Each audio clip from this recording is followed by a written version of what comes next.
دول عالمية بدأت تنفذ كلام مصر بعد الرسائل اللي مصر وجهتها للعالم كله من خلال عرض افتتاح المتحف المصري الكبير. وأول الدول اللي نفذت كلام مصر هي هولندا. وطبعا كلنا لاحظنا إن في افتتاح المتحف المصري الكبير كان في بعض الرسائل اللي اتوجهت، وأولهم رسالة إن الرئيس بنفسه يحط الحجر اللي فاضل في اكتمال المتحف المصري الكبير، ومن خلال الحجر ده المتحف كله نور. بعض الرسائل التانية لما اتقال إنه في مسلات كتير على مستوى العالم منتشرة في دول كتير بتعبر عن وجود الحضارة المصرية، كل ما واحد في الدول دي يشوف المسلات دي، والمسلات دي كلها متاخدة من مصر وموجودة في أشهر ميادين في العالم. والرسائل كانت واضحة وصريحة وبتقول للناس كلها مصر موجودة ومستعدة لاستقبال آثارها اللي مش موجودة معاها من زمان، أو بمعنى صح اللي اتاخدت منها من زمان. وبعد الافتتاح أعلن رئيس وزراء هولندا في إن هو هيرجع قطعة أثرية نادرة لمصر، عشان مصر ليها حق الاحتفاظ بالآثار بتاعتها. والقطعة الأثرية دي عبارة عن راس حجرية من سلالة الملك تحتمس الثالث. ورئيس وزراء هولندا أعلن إن مصر لازم يرجع لها الآثار بتاعتها عشان تحتفظ بيها وتقدر تعرضها في المتحف العبقري اللي هو المتحف المصري الكبير. وبعد الافتتاح بيوم كان في لقاء عالمي على قناة عالمية، والمذيع في اللقاء ده كان بيسأل الضيفة إيفا جاكسون وبيقول لها المفروض إن مصر بعد ما افتتحت المتحف المصري الكبير بيكون لها الحق في عرض كل آثارها، بس إزاي هتعرض الآثار دي وعندها آثار كتير مفقودة ومش موجودة جوه مصر لكن موجودة في كل حتة في العالم؟ ردت عليه وقالت له إنه بعد افتتاح المتحف المصري الكبير بدأ يبقى فيه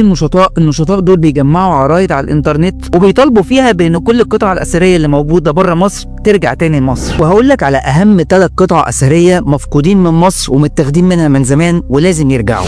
أول حاجة حجر رشيد اللي تم اكتشافه سنة 1799 بواسطة فرنسا، والحجر ده تم من خلاله فك رموز الكتابة الهيروغليفية باللغة المصرية القديمة. وبعد ما فرنسا اكتشفت الحجر ده جوه مصر جه واحد اسمه جان فرانسوا شامبليون، والراجل ده اللي فك الرموز بتاعة الحجر ده. وبعدها بريطانيا وهي موجودة جوه مصر خدت الحجر ده واحتفظت بيه جوه بريطانيا وما زال موجود هناك في المتحف البريطاني لحد دلوقتي. وتاني واكتر الحاجات المهمة اللي متاخدة من مصر هي زودياك او برج دندرة، وده عبارة عن خريطة سماوية مصرية قديمة جدا، والخريطة دي بتشرح شوية حاجات فلكية رهيبة ومحدش في العالم كله كان عارفها، وتم قطعها من معبد حتحور من علماء فرنسيين سنة 1821. المعبد ده بيرجع للإله حتحور إله الحب والسلام، وبعدها تم خروج القطعة دي وراحت لمتحف اللوفر في فرنسا ولسه فيه لحد دلوقتي. وتالت حاجة هي تمثال نفرتيتي، التمثال اللي ملون بشكل مذهل وأبهر العالم كله من الألوان اللي فيه، وحاليا هو موجود في متحف برلين في ألمانيا، واتنقل عن طريق علماء الآثار الألمان لما جم وخدوه. وعشان كده المطالبات اليومين دول بدأت تزيد برجوع الآثار دي، لأنه في مكان موجود جوه مصر نقدر نعرض فيه الآثار دي. وكانت حجة كل الناس اللي خدت الآثار دي بإنها بتقول إن مصر ما كانتش في وقتها قادرة إنها تحافظ على الآثار دي أو تحافظ على ترميمها أو يتم عرضها بالشكل اللي يليق بيها، وخصوصا إنها آثار كل العالم عارف قيمتها. وعشان كده في وقتها كل الناس دي خدت الآثار دي علشان تعرضها في متاحف بره مصر، لكن حاليا الناس دي ما عندهاش أي حجة. وعشان كده بعض الدول بدأت تنفذ كلام مصر في الرسائل اللي اتوجهت ليها في المتحف المصري الكبير، فإن آثارنا موجودة عندكم وأكيد الأنسب ليها إنها تبقى موجودة جوه مصر. وطبعا هولندا بدأت بالتنفيذ، مستنيين باقي العالم في إنه يشوف هل الآثار دي فعلا هترجع في يوم من الأيام علشان يتم عرضها جوه مصر لأنها أصلا آثار مصرية، ولا هتفضل في الدول دي. أنا عادل مجدي، شير كتير جدا للفيديو ده عشان نعرف إيه كمية الآثار اللي موجودة بره، ومستني رأيك هل الآثار دي المفروض إنها ترجع لمصر وتتعرض فيها ولا تفضل في المتاحف العالمية اللي موجودة فيها دلوقتي.